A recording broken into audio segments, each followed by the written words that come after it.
हिंदुस्तान से, एक भी बच्चा नहीं डरता है पाकिस्तान से। और कह दो उसे अगर हिंदुस्तान के नक्शे कदम पर अगर रहना है तो सर झुकाकर बात करना मेरे हिंदुस्तान से।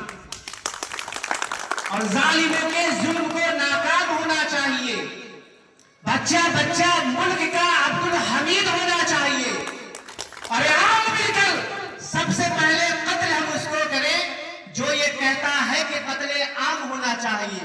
जो हुआ कारून व फिरौन और यजीदों का हशर, ए खुदा आतंकवादियों का भी यही अंजाम होना चाहिए। हम काम कोई देश में जाली नहीं करते। हम काम कोई देश में जाली नहीं करते। थाली किसी गरीब की खाली नहीं करते। उड़ा देते हैं खुद को अब्दुल हमीद बनकर। हम लोग हुकूमत की दलाली नहीं करते। और एक बात कहना चाहता हूं कि मिलेगी मंजिले मकसूद ये ईमान रखते हैं। बहुत ही मैं चाहता था कि कुछ बोलूं, लेकिन तिरंगे के मान सम्मान, देश के बारे में हमारे दिलीप सर, हमारे सर जो गए हैं, एक सर और जो है काफी अच्छी बयानात अपनी इस्लाही गुफ्तगू के जरिए से हमारे दिलों तक पहुंचा दी है। मैं सलाम पेश करता हूं अपने शख्सियत को। सुनेगी मिलेगी मंजिले मकसूद ये ईमान रखते हैं। हम अपनी रहनुमाई के लिए कुरान रखते हैं। वफादारी वतन से हो यही इस्लाम कहता है। वफादारी वतन से हो यही इस्लाम कहता है। हम अपने दिल के हर गोशे में हिंदुस्तान रखते हैं। हम अपने दिल के हर गोशे में हिंदुस्तान रखते हैं, क्योंकि हम मुसलमान हैं, हक बात सुना देते हैं। हम मुसलमान हैं, हक बात सुना देते हैं। कौम व मिल्लत के जवानों को ये सदा देते हैं।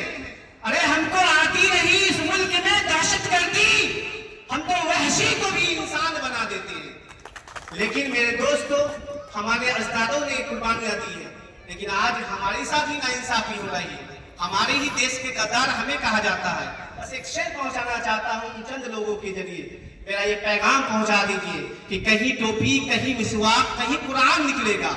कहीं टोपी, कहीं मिसवाक, कहीं कुरान निकलेगा। मुसलमानों के घरों से बस यही सामान निकलेगा। और हमारी देशभक्ति तुम क्या समझोगे गद्दारों? हमारा खून निचोड़ोगे तो हिंदुस्तान निकलेगा। हमारा खून निचोड़ोगे तो हिंदुस्तान निकलेगा। लेकिन आज हमें से सबूत मांगा जाता है। हम कैसे सबूत दें उन्हें? कैसे दिखाएं कि हम हिंदुस्तान से कितना प्रेम करते हैं? एक शेर सुने, इसके बाद मैं आपसे सुनना चाहता हूं।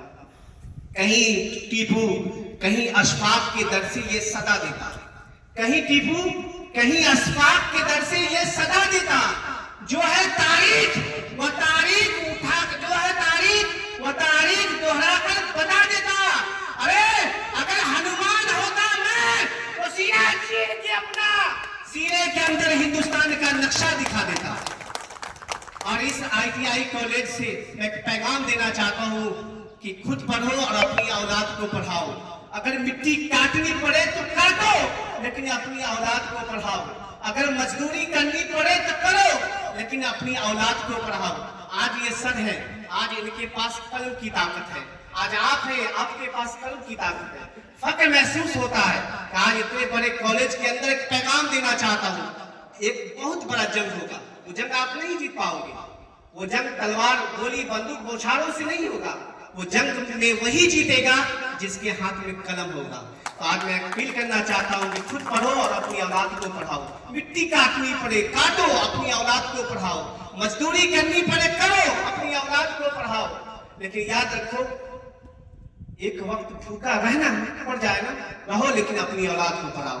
लेकिन वक्त की आलमगीर है। बस एक शेर के जरिए से आपसे रुखसत होना चाहता हूँ कि ये मशवरा इन तमाम बड़े शख्सियत सरों की हवाले से एक पैगाम आप तक देना चाहता हूँ कि ये मशवरा निहायत है, अहम दे दो। ये मशवरा निहायत है, अहम दे दो। बुलंद होना है पढ़ लिख करके, ये कसम दे दो। अगर संवारना है इस कौम के बच्चों को, ले लो उनका मोबाइल और उन्हें कलम दे दो। और मुझे यकीन है सारा समाज बदलेगा। मुझे यकीन है सारा समाज बदलेगा। तरीका बदलेगा, रस्मों रिवाज बदलेगा। इन्हीं तरह का अगर सर हो कॉलेजों में, मदरसों में, तो नौजवानों का एक दिन मिजाज बदलेगा। जय हिंद।